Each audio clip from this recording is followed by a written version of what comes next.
I was inspired to write into my own by a very real story of a brother that I know who has the sole responsibility of looking after his learning disabled brother when his very elderly mother eventually dies.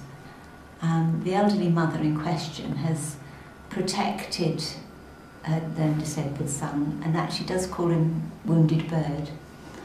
And my friend knows that he's going to get that phone call which says you've got to come and look after him. And he's got his own family, his own life, his own work and everything to get on with. The old mother has had, in my opinion, a mistaken protective love of her then disabled son, which means that she's never ever allowed any help to come into the house, any support. So he's lived a completely cocooned life without any independent skills at all. And I've taken that idea of what would happen on the day that the brother hears, right, the mother's no longer able to look after the son, it's now down to me. What do I do in that actual day? So that's the starting point at the beginning of the play.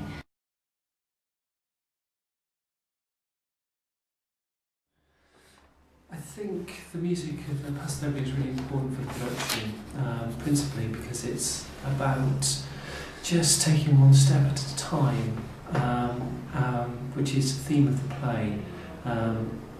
The exoticism of Spain is something that's very exciting to me, and we'll certainly be using that to build patterns out of the text.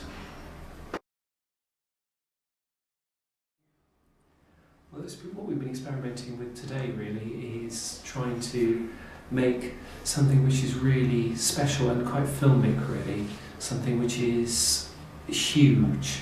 The play is quite domestic, and we're trying to build a world which is outside that, a world which involves all the neighbours, all the interested parties, people like us, so that members of the audience get a chance to hang on to everybody in the play, not just the central characters. There's two worlds in the play really. I see them as earth and air.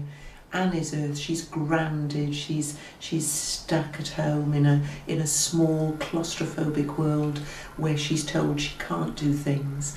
And then you have Dilys, and Dilys is air. Dilys is flying and trying things out in a world of possibilities, and where she's told that she can do anything.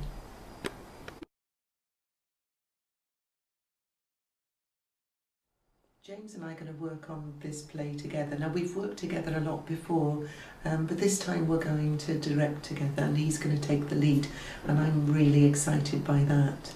I think we've gathered a great team together, and it's always an adventure to step into that rehearsal room and to tap into the energy and the creativity of that team.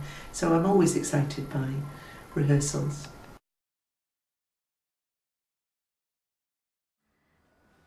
We're probably going to start by looking first at Anne's world, and keeping everything quite small and localised, and then gradually, and her sort of area stays there throughout.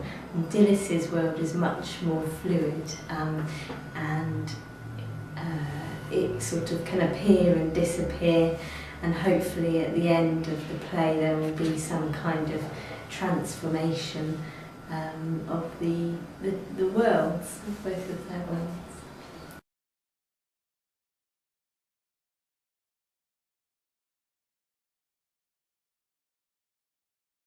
Well, hopefully we'll see Dilys's world begin to appear, and it will start to infiltrate Anne's world.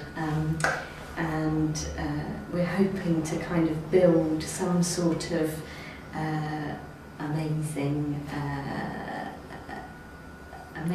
feat at the end, where Dilys and Anne, their two worlds combine, and thinking perhaps along the Spanish theme.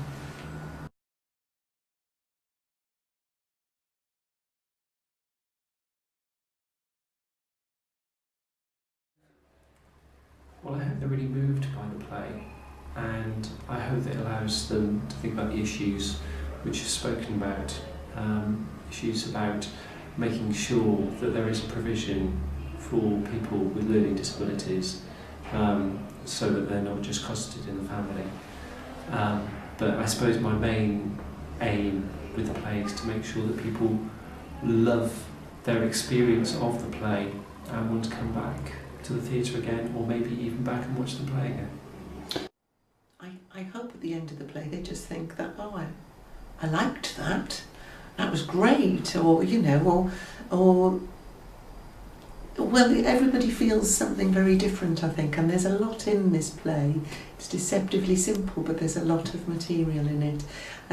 Theatre is a group experience, and I believe very firmly in that power of the group experience, really, and hopefully people will go away as they do and talk about it, question it, and I hope that for some people there will be something in there that resonates very strongly and may inspire them in their own lives, because after all it is about somebody just starting to take those first steps out of being very stuck in a pattern, and somebody else who's flying, who's done that, and I think for a lot of our audience that will resonate. I hope they feel inspired, and I hope it makes them feel invigorated and feel like they can go ahead and do anything they want to. I want them to be feeling that there's been a liberation for our central character. I want it to be celebratory feeling at the end, that there are new lives possible, there's new openings possible. I want them to be feeling, thinking. Immediately after a play, I don't really expect people to think that much. I think plays sort of act as a little residue that sort of goes on into the future, but